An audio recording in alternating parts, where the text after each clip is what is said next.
What's up, y'all? Reilly here, and today we've got an exciting haul with some awesome books, so stay tuned.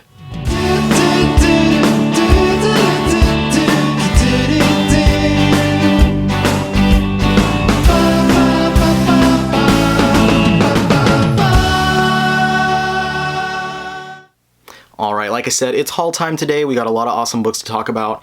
Some manga and some stuff from Marvel, Dark Horse, DC, and Boom Studios. So let's start looking at the stuff. I'm going to start with the manga.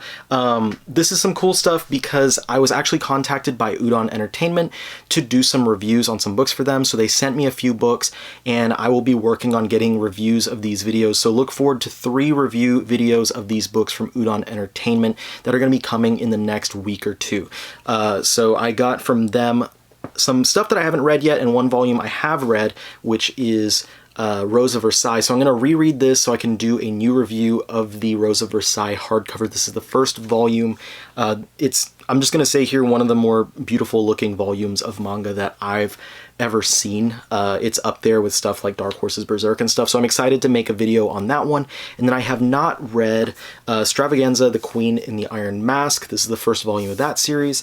And another one that I have not yet read is Otherworldly Izakaya Nobu. So I haven't read this series yet either. Looks intriguing. I'm excited to read these books and talk about them. So like I said, look forward to those reviews within the coming weeks. I'll have those out hopefully pretty soon. Now, moving on from the manga that I've got a book from Dark Horse, and that is the second library edition of Jeff Lemire's Black Hammer series. I absolutely love Black Hammer. It's such a fantastic series.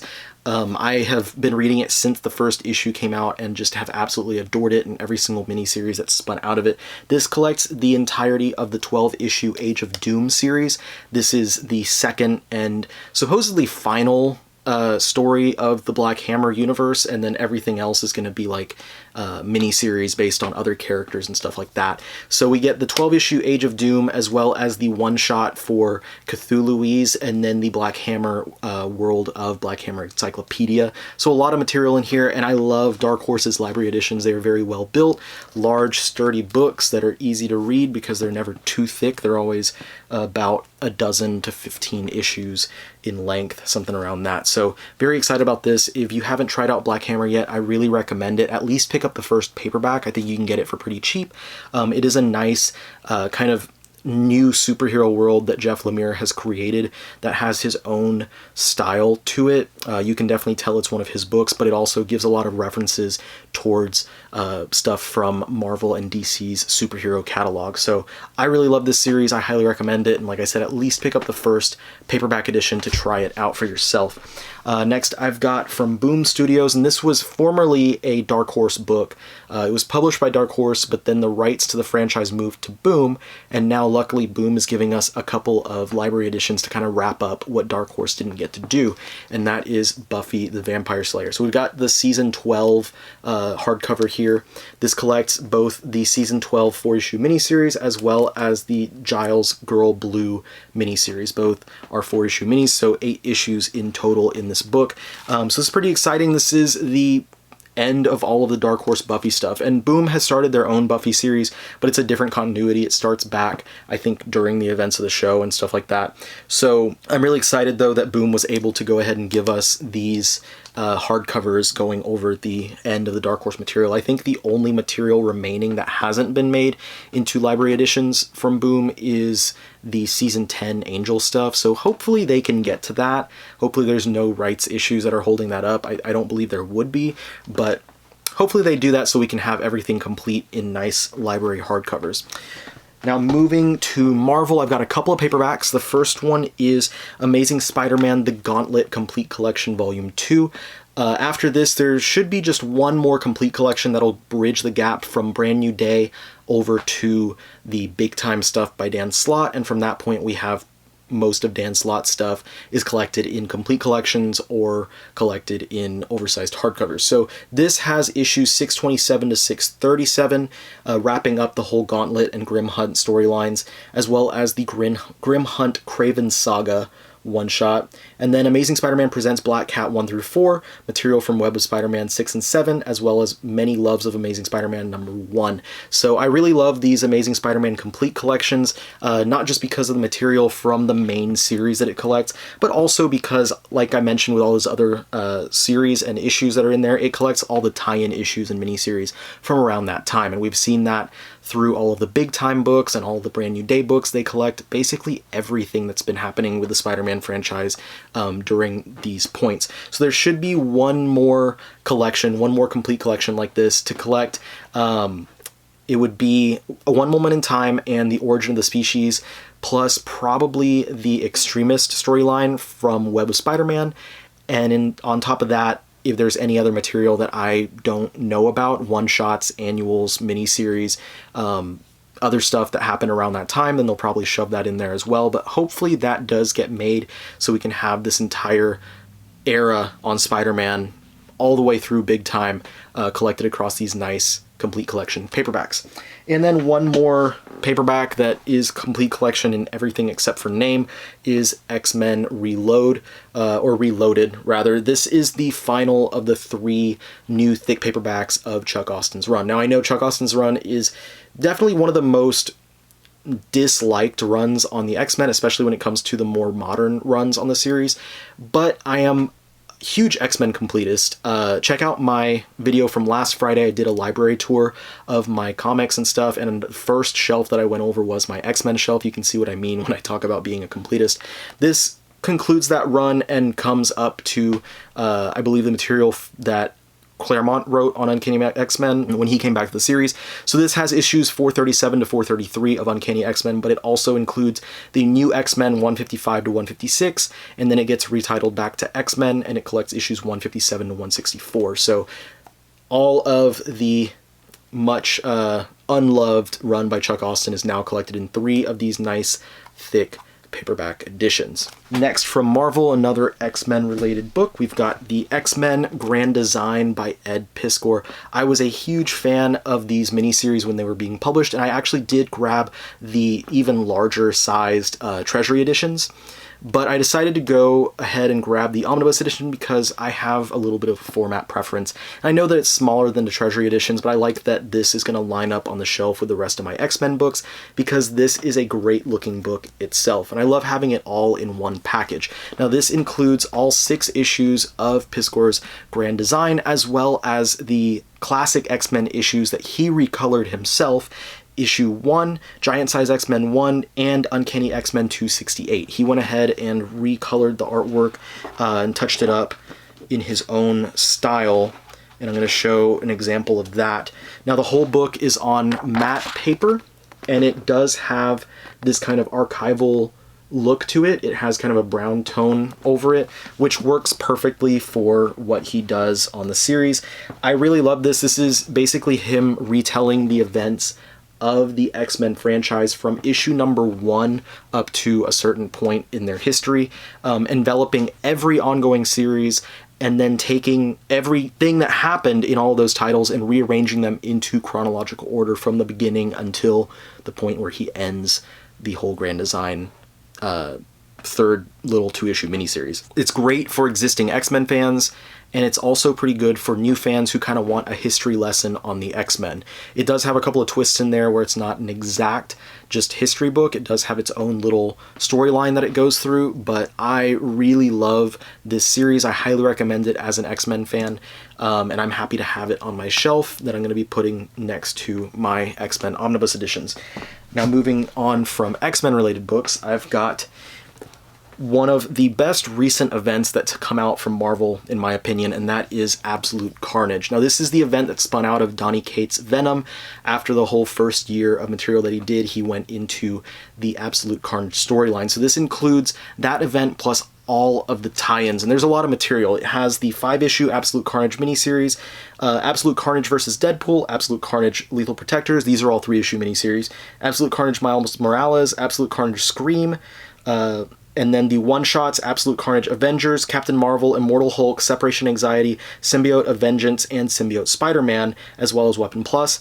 And then issues 29 through 31 of Amazing Spider-Man, issues 16 through 20 of Venom, Amazing Spider-Man, the Stinger pages from Amazing Spider-Man 24, Avengers 22, Black Cat 2, Captain Marvel 8, Deadpool 14, Fantastic Four 11, Immortal Hulk 20, Invaders number 7, Symbiote Spider-Man 3, and from Venom number 15. So a ton of material in this, written by Donny Cates as well as a bunch of other talented creators.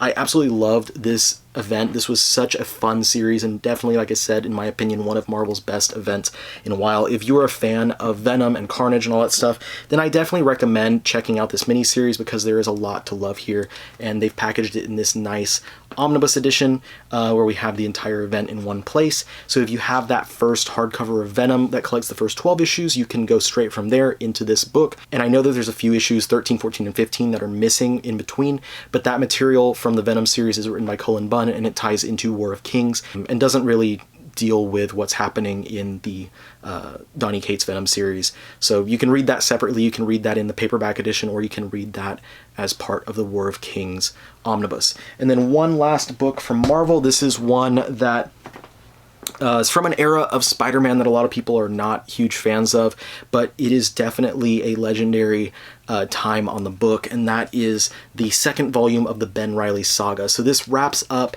the entirety of the Clone Saga. This is the fourth and final omnibus edition from that era, whenever we find out about Ben Reilly and the clones and all that stuff. And yeah, I am very excited to have this on my shelf. I know, like I said, there are a lot of people that are really not fans of this series for a lot of different reasons, but as a huge fan of Spider-Man and someone that's trying to have kind of a complete run of Spider-Man books on their shelf, this is a perfect book for me that I've been waiting on and anticipating, and I'm very excited about it. So that's all from Marvel for this time. All right, and finally we're gonna look at some DC stuff. Most of what I got this time from DC is all Batman, but I do have one non-Batman book, and it is the Doom Patrol Weight of the Worlds paperback. This collects the entire 7-issue miniseries. This had Gerard Way returning to Doom Patrol after his initial 12-issue run. So he sees him coming back and using the same characters and the same team and stuff that he did on his initial run.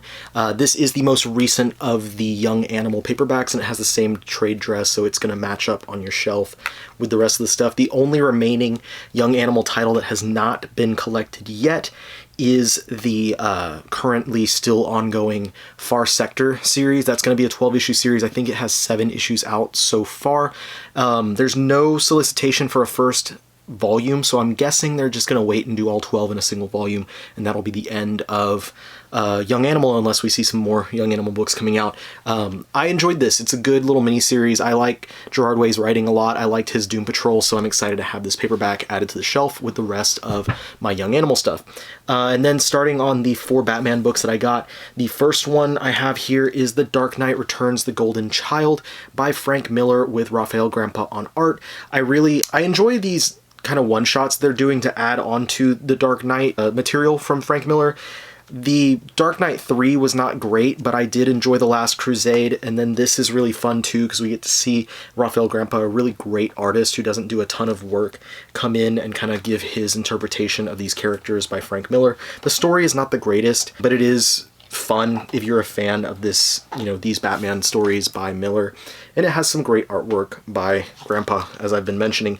This is kind of the same type of volume as The Last Crusade. It's about the same length. It was just a special prestige format one-shot that came out a little while ago, and the hardcover is about the same length. So now we have everything except for DK3, for whatever reason, still is not collected in an oversized edition like this, but everything else is. We have the original 2 miniseries as well as Last Crusade and this. I guess All-Star is also not oversized. It does have the Absolute Edition, but that's technically part of the Dark Knight runs.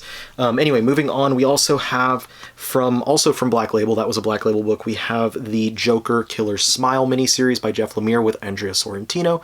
Sorrentino and Lemire were joined together before for Green Arrow run during the New 52, and I really enjoyed that run. I really enjoyed this miniseries as well, and I'm looking forward to reading it again in one sitting, all in one go, instead of reading the individual issues as they came out. So yeah, this is some fun stuff, has some great artwork by Sorrentino in there as well. A great look at the Joker, and a lot of these Black Label books these miniseries that are kind of outside of continuity have been doing really interesting looks at a lot of characters. So this was a fun one, and it's not too expensive of a book either, so if you're a Batman fan, I recommend grabbing it. This is a legendary one. This next one I have the paperback edition, but when I saw they were going to do an oversized magazine-sized volume in hardcover, I was like, yeah, I'm going to have to buy that one, because that brings it to the original trim size instead of, you know, cutting down the pages and changing the formatting just so it can be a normal sized paperback or hardcover, and that's the Demon Trilogy. This collects the Son of the Demon, the Birth of the Demon, and the Bride of the Demon original graphic novels written by Mike Barr and Denny O'Neil, and it has some fantastic artwork in there. This is a little bit more expensive of a volume, but it is a beautifully put together book. I really, really love this material. If you're a fan of Ra's al Ghul or Ra's al Ghul, however you want to pronounce it, then this is a must-have on your shelves. This is, honestly, for Batman fans, this is a must-have in general, but I highly recommend it. I know, like I said, it's a little pricey. It has a $75 cover price for just the 3 graphic novels combined into one place, but I think the production values on this book are beautiful and definitely worthwhile as far as the price goes. And then one last book I have from DC, my final Batman book, and this is one that I've been anticipating for quite a while, and that is the Pauldini Omnibus. I am a huge fan of Paul Dini's work on Batman, and all of it is collected in this one massive volume. Now, this collects his material on Detective Comics as well as on Streets of Gotham, and it also collects some other material that he did. Now, I'm gonna just read through the table of contents here. The contents are not on the back of the book, so I have to open it up to get to that. But this collects issues of Detective Comics 821 to 824, 826 to 828, 831, 833 to 834, 837 to 841, 843 to 850, 852, and material from 1000, as well as DCU Holiday Special 1, Batman 685, Streets of Gotham 1 through 4, 7, 10 through 14, 16 through 21, and Gotham Knights 14, Batman Black and White Volume 2, Batman Black and White 3, Batman Annual 1, and then I think that's everything. That should be everything in the book. So there are some issues that are skipped around here and there. That's the main thing that a lot of people have been turned off by with this book. It skips everything that's not written by Paul Dini, but that does not impact the narrative of this book at all. This material, he was writing his own story that stood on its own. A lot of the material from Detective Comics, the earlier stuff in this volume, is all kind of single issue stories. They just cut out stuff by other writers like Royal McGraw, or there's a arc from Streets of Gotham by Chris Yost that's not in here. So it's not saying that that material is not good, but it's not necessary to have all that material in here to enjoy the narrative that Dini is creating within this book. If you're a fan of Batman, if you're a fan of the animated series, Paul Dini was one of the main, if not the headlining writer of that series, so definitely pick this book up if you're a fan. I especially loved the Hush story arcs. They were actually originally going to be included with the Hush Omnibus, but the Hush Omnibus was canceled, and we got this solicited instead, which I'm excited about because really this collects all the best stuff from that omnibus, the Heart of Hush, House of Hush, and Hush Money arcs, and then also includes all of Dini's other work, which honestly, we already have Hush in an oversized edition. The only thing that's missing now is Hush Returns, which is the weakest of all that material. This is the best Hush material, so if you're a fan of that character, definitely pick this up. All the material with Hush in there is A+ stuff. This is a book that I am super excited got made. I never imagined that we would get a Paul Dini omnibus, but we got it. Here it is, and I'm so excited to finally have it. I think he's one of the best Batman writers, period. So definitely pick this up if you're a Batman fan. There's a lot of material to enjoy in here. The only thing that I consider a downside, I don't consider the skipping of issues by other creators to be a negative, because that stuff would kind of get in the way of the narrative of what he's doing here. So taking them out makes the narrative a little more clean. But what I consider to be a downside is that it does include 2 issues of the Resurrection of Ra's al Ghul crossover that crossed over between this series, Detective Batman, Nightwing, and Robin, but it doesn't include, not only does it not include any of the other material, but it also doesn't include any sort of pages that are describing what was happening in that crossover. So basically you're reading and then you get thrust right into part whatever of the Resurrection of Ra's al Ghul, and then you get the next part from, you skip a few parts and then you don't see the whole event, and there's no description in there. I believe that the Grant Morrison Omnibus, the first one, it only includes the issues written by Morrison, but it also does include some description of what happens in that crossover. So while it doesn't include the entire crossover, you at least kind of know what's going on. So that's kind of a downside here. I don't mind that they only included those 2 issues, because I wouldn't want to see this book overly stuffed by a crossover that honestly is not that great. But at the very least, they could tell you this is what was going on here. As well, there's no page numbers here, so it's kind of hard to navigate. Even though they give you a pretty detailed table of contents for this book, it's hard to navigate around the book due to no page numbers. But aside from those 2 negatives, this is something that I've been greatly anticipating. I'm a big Batman fan, and I'm a big fan of this run, and I highly recommend it if you are also a fan. So anyway, that's everything we got from Marvel, DC, and everything else. So I'm got a good haul. Really exciting stuff. I'm really happy about all the books that we got that came out across September. A lot of things that were delayed from the summer months got pushed into September, so that's why September was such a huge month for new releases. I think that the next months are going to be kind of calmed down in comparison. There's still some big things coming out, but not nearly as many. It's not nearly as numerous as what we've seen for September. So yeah, a lot of awesome stuff. So let me know which books of those that you grabbed, what books were you excited about, what's coming out soon that you're excited about, and all that good stuff. And I just want to make a note right here. I already talked about I'm going to be doing the reviews for the UDON Entertainment books, the ones that I showed at the beginning of this video. I also want to mention that I am going on a work trip for the next couple of weeks, so I'm going to try and prepare some material in the next couple days to have for this channel, so that in the next couple weeks while I'm out of my house and away from my library and away from all my books, I can still publish things on time on Tuesdays and Fridays like I typically do. But just in case I missed something, I wanted to put that out here now to let y'all know why I missed something. So anyway, before we wrap up, big thanks to my Patreon subscribers. You guys are awesome. Thank you for supporting my channel through all of this time. And if you want to support my channel, you can go down below to the link to my Patreon if you want to support me in that way. Also, big shout out to the Omnibus Collectors Network. That is the channel that I do a lot of awesome work with every single week with a bunch of great YouTubers. We talk about manga, anime, comics, movies, television, video games, all kinds of geeky stuff. We do multiple videos every week. I'm on there usually once per week, but because of my work trip, I'll probably miss a couple of days.